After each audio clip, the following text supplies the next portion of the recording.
Hello kitties, Radhe Radhe. Welcome back to the class. I am Kritika और आज हम इस वीडियो में देखेंगे अपना क्वेश्चन नंबर 4th पार्ट। ठीक है, क्या बोला है? The taxi charges in a city consist of a fix charge together with a charge for the distance covered. मतलब टैक्सी जो है वो चार्ज कर रही है, बोला है एक तो फिक्स चार्ज है, ठीक है, जितना भी हमने डिस्टेंस कवर्ड किया होगा उसका तो एक तो फिक्स चार्ज है कि जब भी आप उससे टैक्सी लोगे इतने तो मैं लूँगा ही लूँगा, वो टैक्सी वाला बोल रहा है। प्लस डिस्टेंस जितना कवर होगा मैं उतना उसके अलग लूँगा। ठीक है, एक होता है ना फिक्स चार्ज की, अगर तुम मेरी टैक्सी में बैठोगे तो मैं 10 रुपये तो लूँगा, प्लस जितना तुम दूर जाओगे उतने का उसके अकॉर्डिंग, डिस्टेंस के अकॉर्डिंग लूँगा। तो ये ऐसे बोल रहा है, तो हम करते हैं let fixed charge be x. हमने फिक्स चार्ज को x मान लिया, ठीक है, कि जो फिक्स चार्ज कर रहा है वो मान लो x है। दूसरा क्या बोला है? What are the fix charge per kilometre. Per kilometre wise जो लेगा फिक्स चार्ज उसको भी मान लेते हैं। And fixed charge per kilometre जो लेगा वो हम मान लेते हैं इसको y। तो इक्वेशन देखो क्या बोला है कि फिक्स चार्ज तो लेगा, समझ लो x तो लेगा ही लेगा, प्लस उसने for a distance of 10 kilometre the charge paid is 105। मतलब 10 किलोमीटर डिस्टेंस के लिए भी उसने लिया, तो क्या होगा? 10 किलोमीटर, 1 किलोमीटर का y है तो 10 किलोमीटर का 10y, और ये टोटल इसने लिया 105 रुपीज़। फिर नेक्स्ट उसने x तो लेगा ही लेगा, प्लस इस बार 15 किलोमीटर की जर्नी है तो 15y, और कितना चार्ज लिया उसने? 155। ठीक है, तो हमने देखा ये दो इक्वेशंस हमारी निकल कर आ गई। अब हम क्या करेंगे? एक से निकालेंगे, है ना। फर्स्ट इक्वेशन से मान लो हमने निकाला 10y, x की वैल्यू आ गई। अब हम क्या करेंगे? इसको हम पुट कर देंगे, put x in second. 105 minus 10y plus 15y is equal to 155। ठीक है, अब इसको माइनस करेंगे तो क्या आएगा? माइनस प्लस माइनस होगा, और बड़ी डिजिट के साथ जो साइन होता है वही आंसर में साइन होता है 5y, और ये इधर आके माइनस हो जाएगा 155 माइनस 105, तो 5y क्या हो जाएगा हमारा? 50, 550 एंड 5 को 5, तो y की वैल्यू हमारी क्या आ गई यहाँ पे? 10। अब हम y पुट कर देंगे, पुट y इन x में पुट करेंगे तो x is equal to 105 minus 10 और y की वैल्यू 10, तो x is equal to 105 minus 100, तो x इज़ इक्वल टू क्या आ जाएगा हमारा? 5। तो x और y की वैल्यू आ गई।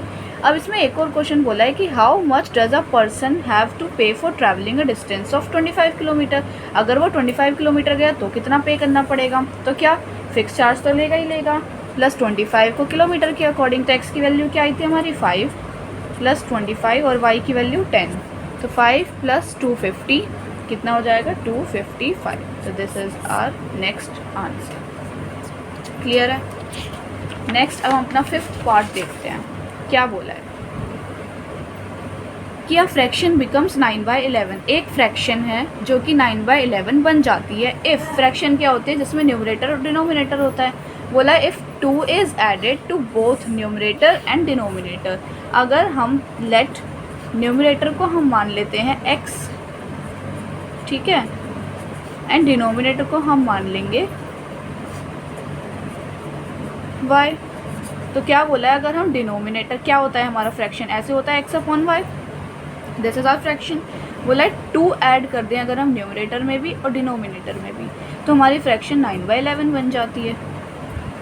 क्लियर है? तो हम इसको एक अपनी जनरल इक्वेशन में निकाल लें। क्या हो जाता है? क्रॉस मल्टीप्लाई हो जाता है, तो 11x plus 22 is equal to, इधर मल्टीप्लाई हुआ 9y प्लस 18, तो इक्वेशन एक तरफ और ये उधर हम माइनस कर लेंगे, क्या हो जाएगा?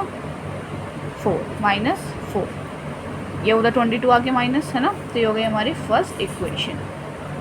सेकंड इक्वेशन देखो क्या बोला है, if 3 is added to both numerator and denominator तो फ्रैक्शन बिकम 5/6। तो हम करेंगे फिर से, क्या ऐड करना है हमको? 3 एंड 3, फ्रैक्शन बन जाएगी 5/6। सेम क्रॉस मल्टीप्लाई, क्या हो जाएगा? 6x plus 18 is equal to 5y plus 15, 6x minus 5y, ये उधर जाके -3, ये हो गई हमारी सेकेंड इक्वेशन।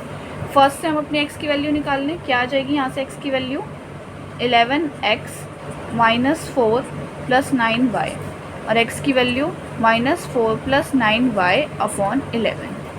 अब पुट x इन सेकेंड, क्या हो जाएगा 6x की जगह minus 4 plus 9y upon 11 minus 5y is equal to minus 3। 6 4 ज़ा 24 प्लस और माइनस का साइन 9 6 ज़ा 54y, और यहाँ अपॉन में 11 है, minus 5y is equal to minus 3। अब एलसीएम ले लेंगे तो क्या आएगा 11, ये एज इट इज़, और यहाँ पे 11 5 ज़ा 55y माइनस 3। अब ये इधर डिवाइड में तो उधर जाके क्या हो जाएगा मल्टीप्लाई, तो हम करते हैं। ठीक है, इधर देखो क्या आया, माइनस 24 और माइनस 54 में से 55 माइनस करें तो माइनस y ओनली। ठीक है, और ये उधर आके ये हो गया। ठीक है, अब ये माइनस 24 उधर जाके क्या हो जाएगा प्लस 24, क्या आएगा आंसर माइनस, इसे करेंगे तो 9, तो y की वैल्यू क्या आ जाएगी हमारी, माइनस से माइनस कैंसिल 9, तो y 9 आ गया। अब क्या करेंगे हम, पुट y इन x, ये वाली माइनस 4 प्लस 9 और y में भी 9 अपॉन 11, तो क्या आएगा माइनस 4 प्लस 81 अपॉन 11। इसे करेंगे तो क्या आएगा हमारा 7 माइनस 77, क्लियर है, एंड 11। तो फ्रैक्शन क्या हो जाएगी हमारी, एक सेकंड, प्लस में आएगा 11 7 जा 77, तो y की वैल्यू क्या आ गई हमारी 7। तो हमारा फ्रैक्शन जो है वो क्या बन गया, हमारा फ्रैक्शन वो बन गया x upon y, sorry x था ये, तो x क्या है हमारा 7 एंड y क्या है 9, तो ये हो गई हमारी फ्रैक्शन। क्लियर है, ये था हमारा 5th पार्ट। अब देखते हैं नेक्स्ट लास्ट पार्ट क्या बोला है। 5 years hence, मतलब 5 साल बाद age of Jacob will be 3 times हो जाएगी, जैकोब की एज 3 टाइम हो जाएगी ऑफ हिज सन, उसके बेटे से, मतलब उसकी जो एज है वो उसके बेटे की एज की 3 टाइम्स हो जाएगी, मतलब 3 गुना हो जाएगी। और 5 साल पहले जैकोब की एज 7 टाइम्स थी अपने बेटे की, तो प्रेजेंट एज क्या होगी। तो जो हमसे पूछते हैं, मैंने आपको वही बताया, सिंपल सा तरीका, उसी को हम क्या मान लेंगे x और y, उसी को लेट करते हैं। तो प्रेजेंट एज ऑफ जैकोब की अगर हम देखें तो क्या मान लेते हैं x, और सन की मान लेते हैं y, ये same age it is. Clear, तो हम देखते हैं 5 years hence। सबसे पहले हम देखेंगे 5 years hence, hence मतलब बाद में, और 5 years ago मतलब पहले। ठीक है, hence में क्या होगा 5 साल बाद, मतलब x, इसकी भी एज x प्लस 5 हो जाएगी और इसकी भी एज क्या हो जाएगी y प्लस 5, क्योंकि दोनों की 5 साल बाद की बात करी है, तो ये भी 5 साल बाद और ये भी 5 साल बाद, मतलब दोनों में हम अपनी एज 5 ऐड कर देंगे, है ना। अब क्वेश्चन के अकॉर्डिंग देखो, जैकोब क्या था, ये विल बी, ये जो होगा 3 टाइम्स होगा अपने बेटे की एज के, तो हो गया। क्लियर है, अगर हम इसको सिंप्लीफाई कर लें तो क्या हो जाएगा 3y प्लस 15, तो x minus 3y is equal to, उधर जाके माइनस, तो क्या आ जाएगा 10। तो ये हो गई हमारी फर्स्ट इक्वेशन। नेक्स्ट सेकंड देखते हैं, क्या बोला है 5 years ago, 5 years ago उसकी एज जैकोब, अब क्या होगा, पहले 5 years ago की निकालेंगे, मतलब 5 साल पहले। 5 साल पहले अगर मैं आपकी एज पूछूँ तो आप दोनों माइनस कर दोगे, 5 साल है ना। जैकोब की एज 7 टाइम्स हो जाएगी अपने सन के, बस सिंपल, इसको सिंप्लीफाई कर लो, ईजी है, 1-2 बार प्रैक्टिस करोगे अपने आप हो जाएगा।